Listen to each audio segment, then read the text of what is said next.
છોટાઉદેપુર નગર ખાતે ₹3.87 કરોડના વિવિધ વિકાસ કામોનું ખાતમુહૂર્ત કરવામાં આવ્યું છે। સાંસદ જસુ રાઠવા, રાજ્યસભાના સાંસદ મુકેશ રાઠવા અને ધારાસભ્ય રાજેન્દ્રસિંહ રાઠવા સહિતના પદાધિકારીઓની ઉપસ્થિતિમાં ઝંડા ચોક ખાતે વિધિવત કાર્યક્રમ યોજાયો હતો, જેમાં નગરપાલિકાના વિસ્તારના ગૌરવપથ સહિત અનેક વિકાસ કાર્યોનું ખાતમુહૂર્ત કરવામાં આવ્યું। છોટાઉદેપુર નગરપાલિકાના નગર વિકાસ સમિતિના સભ્યો સહિત મોટી સંખ્યામાં નાગરિકો અને કર્મચારીઓ ઉપસ્થિત રહ્યા હતા।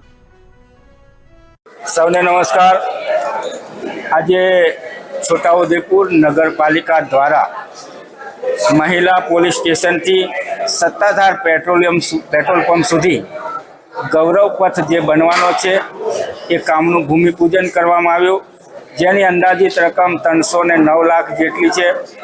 સાથે જ ઓરસંગ નદી કિનારે ફતેપુરા વોટર વર્ક્સ જે આવેલું છે તેની પાછળ ઇનફિલ્ટ્રેશન વેલ બનાવવાનું કામ પણ હાથ ધરવામાં આવશે, જે આશરે 54 લાખ 90 હજારનું જે કામ છે એનું ભૂમિપૂજન કરવામાં આવ્યું।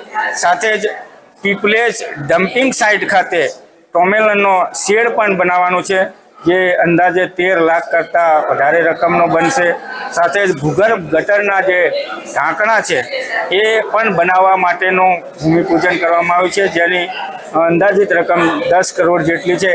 આમ કુલ મળીને 3 કરોડ અને 87 લાખ જેટલી રકમનું આજે ભૂમિપૂજન કરવામાં આવ્યું। અને સાથે જ આજે જે નગર વિકાસ સમિતિ બનાવવામાં આવી છે એ